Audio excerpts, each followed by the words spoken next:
Ouça bem, tome muito cuidado com esse tipo de pessoa. Você sabe qual é a diferença dos hipócritas de hoje para a época do Senhor Jesus? Existia também a hipocrisia. Na época do Senhor Jesus, quando ele disse: quem tem pecado, que atire a primeira pedra. Se você conferir lá em João 8, versículo 7. Então, diante daquilo, diante daquelas palavras, ali estavam os escribas que eram os especialistas das leis de Moisés, aqueles que interpretavam e ensinavam as escrituras sagradas. Ali também estavam os fariseus, e todos ali com pedra nas mãos. Eram ali fariseus, líderes religiosos, todos ali muito rigorosos, se diziam cheios de santidade, mas que estavam com pedra nas mãos. Jesus falou: olha, que aquele que não tiver pecado, atire a primeira pedra. Então ali eles estavam ali testando o Senhor Jesus. E ali, quando o Senhor Jesus então disse isso, eles soltaram as pedras imediatamente. E hoje, meu querido, como é que funciona tudo isso? Muitos hoje estão da mesma forma, cheios de pedra nas mãos. Estão cheios de erros e pecados, mas com pedra nas mãos. Não largam as pedras de jeito nenhum. Você vê isso nas mídias. Você vê isso na internet. São pessoas que estão ali só para atacar. São pessoas que querem expor as outras, falar mal das outras. São mentiras forjadas, ofensas, acusações. São vários julgamentos condenatórios que a gente vê hoje. Muitos se dizem certo, corretamente político, mas não largam as pedras. Deixa eu te falar uma verdade. Ninguém gosta de ouvir o que a gente quer falar agora. Quem vive apontando erros para os outros não tem tempo de tratar o seu próprio coração. Essa que é a verdade. Quem vive acusando os outros não tem capacidade de se examinar.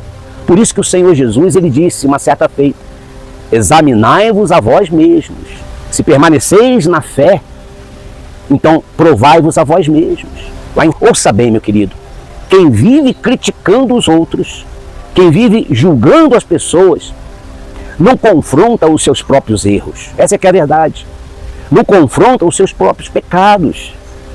Ou seja, não há transformação naquela pessoa. A Bíblia diz o seguinte: porque você olha o cisco no olho do teu irmão, e aí você não consegue ver a trave que está nos seus próprios olhos. O apóstolo Paulo, quando ele usa essa comparação, que por sinal é muito forte, você só vê o cisco nos olhos dos outros, ou seja, você só consegue ver o erro das pessoas. Às vezes um pequeno erro, você faz ali um problema grandioso, porém a trave que está nos seus olhos, ou seja, o problema grande, grave que está na sua vida, um erro ainda mais grave que está na sua vida, você não consegue enxergar, você não admite, você não reconhece. Meu querido, você sabe reconhecer os erros facilmente dos outros, mas difícil é você admitir os seus próprios erros, seus próprios pecados, que muitas das vezes são piores do que os dos outros. Meu amado, esse tem sido o problema da nossa geração hoje. As pessoas querem corrigir todo mundo se acha muito bem certo, mas ela não quer se corrigir primeiro. Ela sabe admirar, observar o erro dos outros. Mas sabe o que é o mais triste? São as pessoas feridas, são ministérios aí destruídos, vidas que estão sendo travadas por pessoas que se dizem de Deus, que pregam em cima do altar, se dizem muito corretas, mas ela não vive o que ela prega. Você vê isso nos bastidores de muitas igrejas, de muitas religiões. Eu não tenho tempo para julgar a vida dos outros. Não tenho, porque já tem coisas demais aqui dentro de mim que eu preciso tratar com Deus. E você, me diz uma coisa, será que você ainda vive com pedra nas mãos para atirar nas pessoas? Ou você já desistiu de soltar essas pedras e olhar para si mesmo? Comente aqui e diga assim comigo: olha, eu escolho me tratar primeiro. Eu escolho me corrigir primeiro. Meu querido, quem tem trave nos próprios olhos não tem visão para enxergar o erro dos outros. Quem não se trata, quem não se cuida, quem não olha para si próprio, não pode tratar de ninguém. E no reino de Deus, a autoridade não vem de você ficar apontando o erro dos outros, você ficar observando a falha dos outros. Porque quem vive a verdade pode ter certeza que Deus, ele transforma.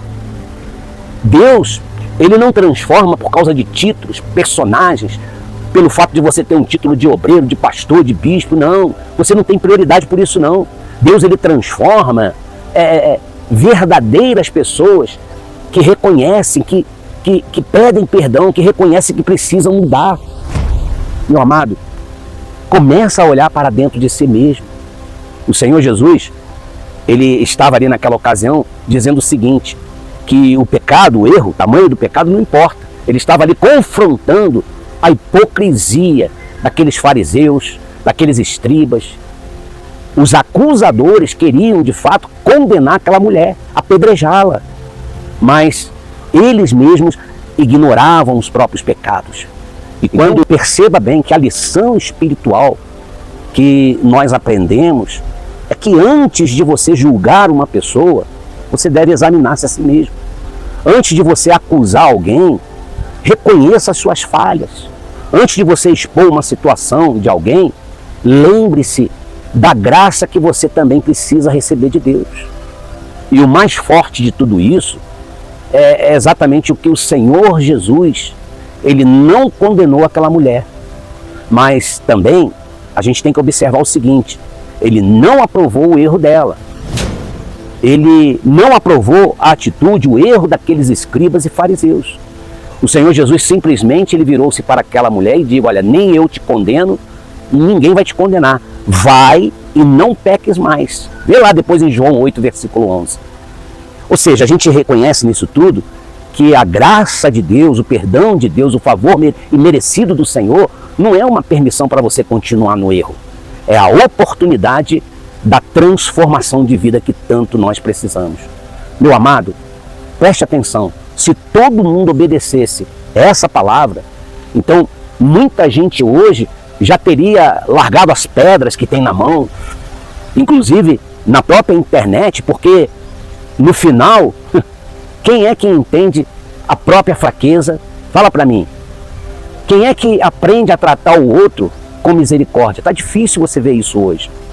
Olha, cuide-se para que você não caia. Um forte abraço do teu amigo, pastor missionário Wander Marques. Fique em paz, reflita nessa mensagem. E se você quer colocar o seu nome no livro de oração, tá aí o nosso WhatsApp, você não tem que pagar nada. Manda o teu nome para a gente orar junto com você, tá bom?